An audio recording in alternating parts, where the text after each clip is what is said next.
창세기 38장 12절부터 14절까지 말씀입니다. 얼마 후에 유다의 아내 수아의 딸이 죽은지라. 유다가 위로를 받은 후에 그의 친구 아둘람 사람 히라와 함께 딥나로 올라가서 자기의 양털 깎는 자에게 이르렀더니 어떤 사람이 다말에게 말하되 너의 시아버지가 자기의 양털을 깎으려고 딥나에 올라왔다 한지라. 그가 그 과부의 의복을 벗고 너울로 얼굴을 가리고 몸을 휩싸고 딥나 길 곁 에나임 문에 앉으니 이는 셀라가 장성함을 보았어도 자기를 그의 아내로 주지 않음으로 말미암음이라. 아멘. 유다에게는 세 아들이 있었습니다.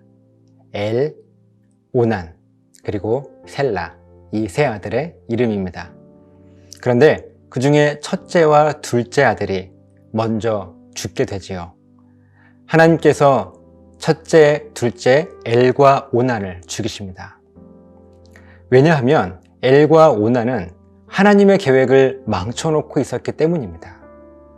성경은 이것을 하나님께서 보시기에 악했다라고 기록하고 있습니다. 한순간 아들을 둘이나 잃은 유다는요, 막내 아들 셀라까지도 잃게 될까봐 며느리 다말을 친정으로 보냅니다. 다행이라 할까요?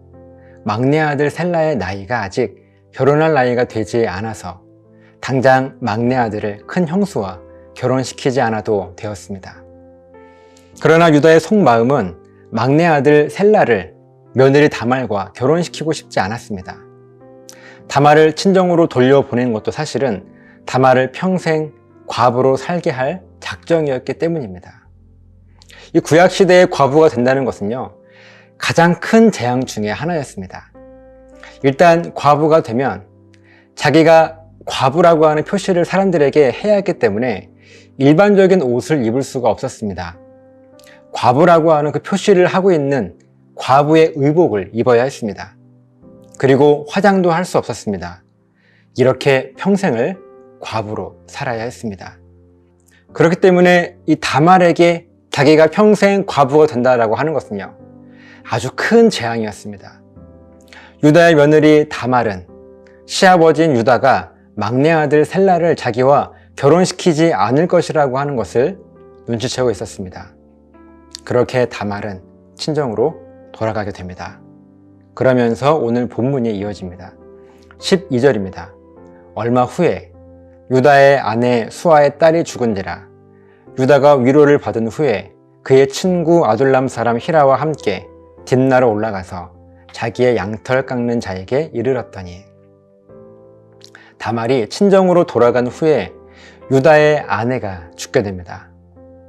유다는요, 아내의 장례식을 잘 치르고 난 후에 아둘람에서 만난 유다의 가장 친한 친구 히라와 함께 이 딥나라고 하는 지역으로 올라갑니다.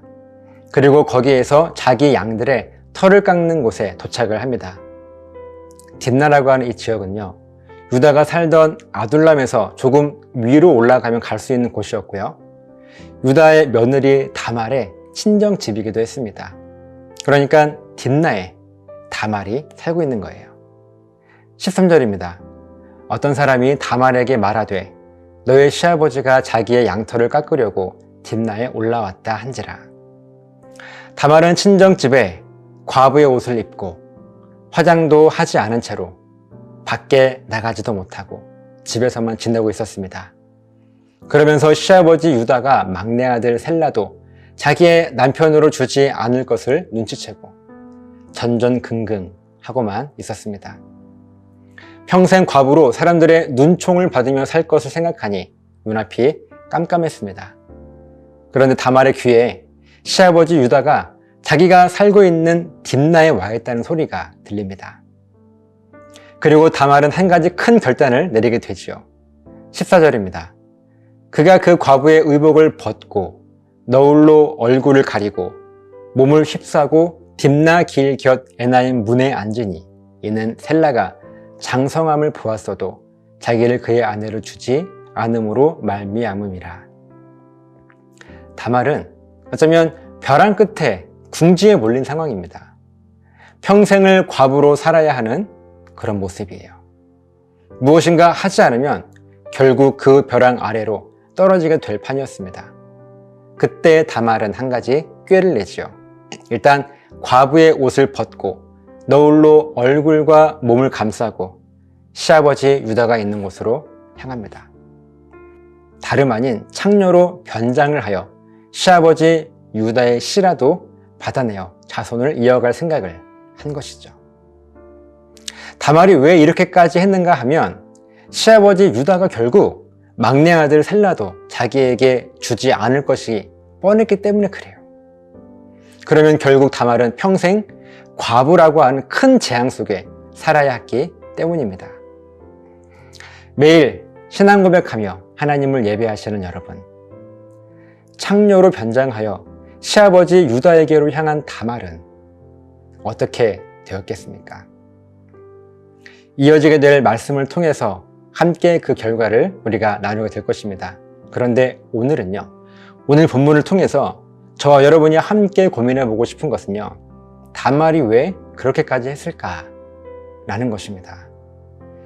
만약 유다가 막내 아들 셀라를 어릴 때부터 잘 키워서 두 형들과 같이 자기 마음대로 하여 하나님의 계획을 망쳐버리는 그런 신앙이 아니라 온전한 신앙 고백이 무엇인지를 잘 가르치고 하나님의 계획과 뜻을 분명하게 깨달을 수 있는 그런 믿음의 사람으로 잘 키워서 정말 아름다운 모습으로 유다 자손의 대를 이어갈 수 있도록 이 유다가 셀라를 잘 키웠다면, 잘 안내했다면 다말은 이렇게까지 하지 않았을 거예요. 그러나 유다는요, 설마 며느리가 그렇게까지 할까? 라고 쉽게 생각했습니다. 며느리를 그냥 평생 과부로 살게 하려는 유다가 예상했던 이 잘못된 결과는 그저 며느리가 자기와 자기 가문을 향하여 가지게 되는 분노 정도로만 생각했습니다. 그냥 그 정도일 거야. 내가 그 정도는 감수하며 살아야지. 유다는 딱 여기까지 생각했던 거예요. 조금은 잘못된 결과를 예상은 했습니다. 그러나 지금 다말이 결심한 이러한 결과의 모습까지는 예상하지 못했습니다. 그리고 나중에 유다는 결국 자기의 실수를 인정하죠. 사랑하는 여러분, 만약 여러분의 삶 속에 지금 나의 판단으로 인해 잘못된 결과가 조금이라도 예상되는 일이 있다면요, 처음부터 그렇게 될 만한 여지를 남겨두어서는 안 됩니다. 별일 아니겠지 라는 생각이 나중에 더 큰 화를 초래하게 될 수도 있음을 우리는 잊지 말아야 합니다. 만약 유다가 순리대로 판단을 했다면 어쩌면 하나님은요, 아름다운 모습으로 유다의 가문을 축복하셨을 것입니다. 그러나 잘못된 결과에 대한 여지를 남겨둠을 통해서 유다는 뼈아픈 실수를 저지르게 됩니다. 혹 여러분의 인생 가운데 조금이라도 잘못된 결과가 예상되는 그런 일이 있다면요, 지금이라도 돌이키십시오. 그 잘못된 결과가 예상되는 그 일이 일어나지 않을 수 있도록 지금이라도 그 작은 빈틈을 막아야 합니다. 그래야 더 큰 실수, 더 큰 후회를 하지 않게 될 것입니다. 오늘 이 말씀을 통해서 우리들의 삶을 되돌아보시고 조금의 잘못된 결과가 예상되는 일이 있다면 처음부터 어떠한 여지도 만들지 않으려고 하는 그 지혜가 저와 여러분들에게 있으시기를 예수님의 이름으로 간절하게 부탁을 드립니다. 기도하시겠습니다. 살아계신 아버지 하나님, 감사합니다.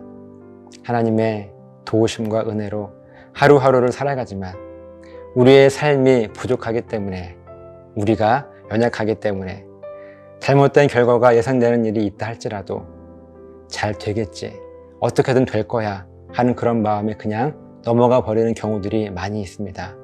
하나님, 오늘 우리들의 삶을 이 말씀을 통하여 돌아보게 하시고 조금의 여지도 우리가 남기지 않는 그 작은 빈틈이라도 잘 막아서 더 큰 잘못된 결과가 나타나지 않을 수 있도록 도와주시옵소서. 감사드리며 축복하며 예수님 이름으로 기도드리옵나이다. 아멘.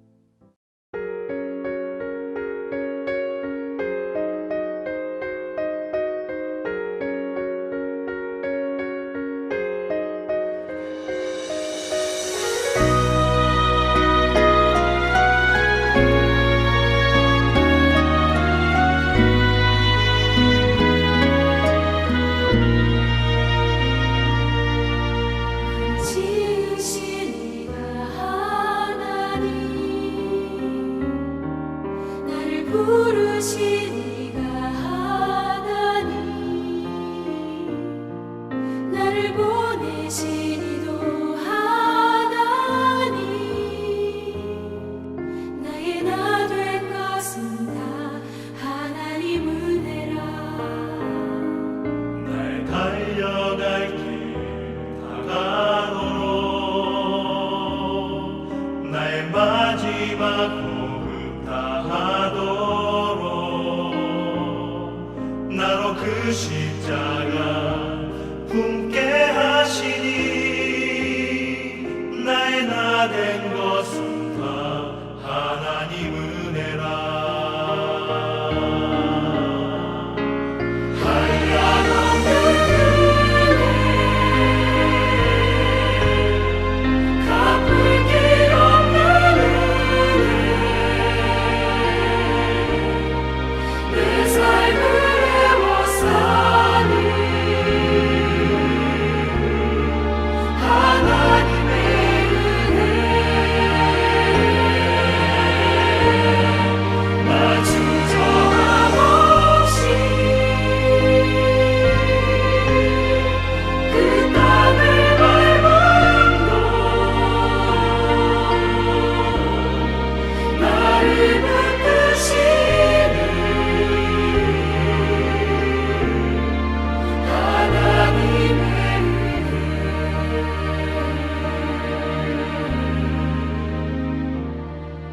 나를 지으신 이가 하나님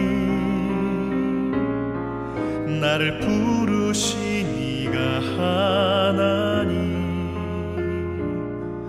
나를 보내신 이도 하나님 나의 나 된 것은 다 하나님 은혜라 달려갈 길 다가도록 나의 마지막